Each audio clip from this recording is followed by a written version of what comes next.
Once upon a time, a quaint village nestled deep within a dense, enchanted forest, there lived a sweet and innocent girl named Little Red Riding Hood. She earned her name from the vibrant crimson hooded cape her grandmother for her. One sunny morning, her mother called her to the kitchen and said, "Little Red, your dear grandmother is feeling quite ill.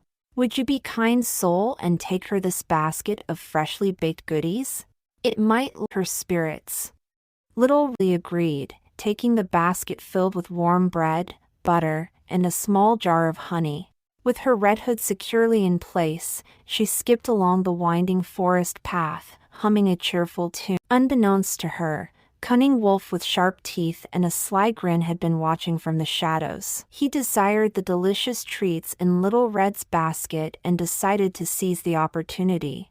Approaching the young girl, he greeted her with false friendliness. "Hello, Little Red Riding Hood. What brings you into the woods today?" Little Red, oblivious to his intentions, replied politely, "I'm taking these goodies to my dear grandmother, who lives just beyond the trees." The wolf, with a wicked plan in mind, said, "How about you take the scenic route, and I'll go ahead to make sure your grandmother is all right." Trusting the wolf's words, Little Red ventured off the main path to enjoy the forest's beauty. The wolf, however, races ahead to the grandmother's cottage, where he found her lying in bed, weak and frail.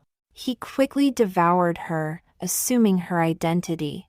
When Little Red finally arrived at her grandmother's cottage, she was puzzled. "Grandmother, what big ears you have," she remarked. "All the better to hear you with, my dear," replied the wolf in a shaky voice. Little Red grew more suspicious. The wolf, unable to hide his true nature any longer, leaped from the bed with a menacing growl.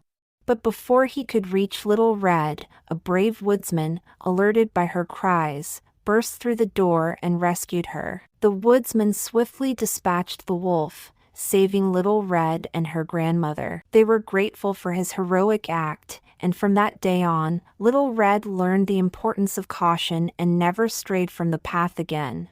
And so, the little girl with the red hood continued her adventures, but with a newfound wisdom that would serve her well in the enchanting forest she called home.